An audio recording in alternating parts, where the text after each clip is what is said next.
Sekarang kita ambil pendekatan yang baru.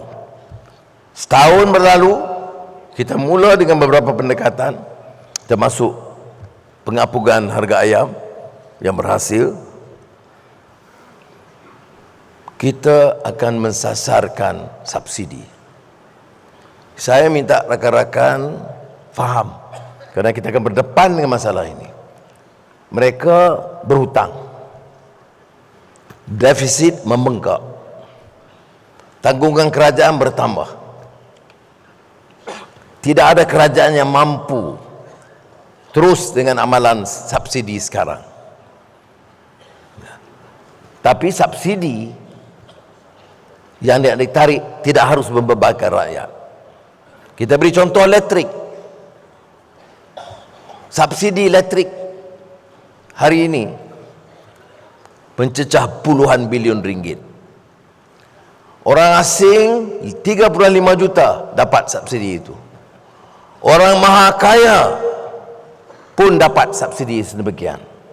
Ada orang kata mana ada istilah maha kaya. Saya dah jawab tu maha semua. Baik. Tapi bila dilaksanakan penyasaran subsidi, rakyat tidak dibebankan. Tidak ada kadar tambahan bagi rakyat. Tetapi untuk 10% tertinggi dalam negara, subsidi akan ditarik.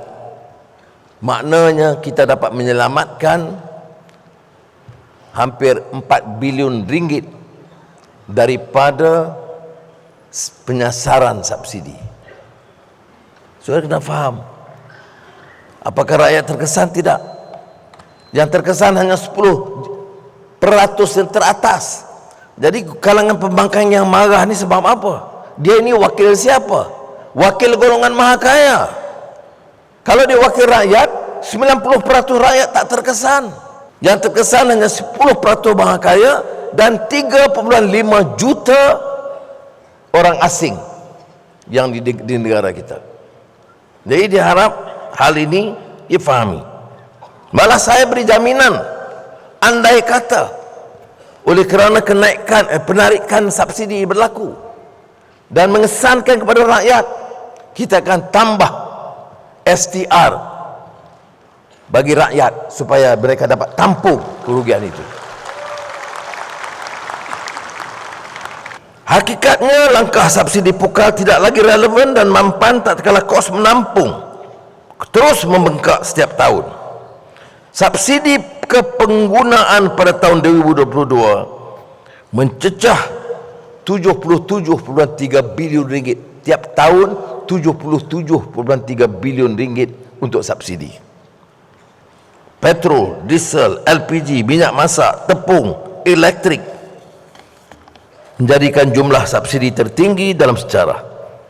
Kalau dilihat untuk tahun 2023, subsidi itu boleh mencecah 81 bilion ringgit kalau tidak ditangani dengan segera. Mana-mana kerajaan bertanggungjawab harus memikirkan soal ini dan mencuba menyelesaikan. Kalau belum dilakukan dulu, memang kurang bertanggungjawab.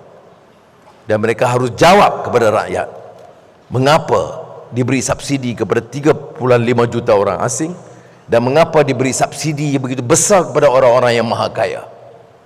Mengapa tidak ada keberanian dan tekad politik untuk menyelesaikan. Apa masalah? Kita tidak naikkan harga bagi orang kaya, kita tarik subsidi.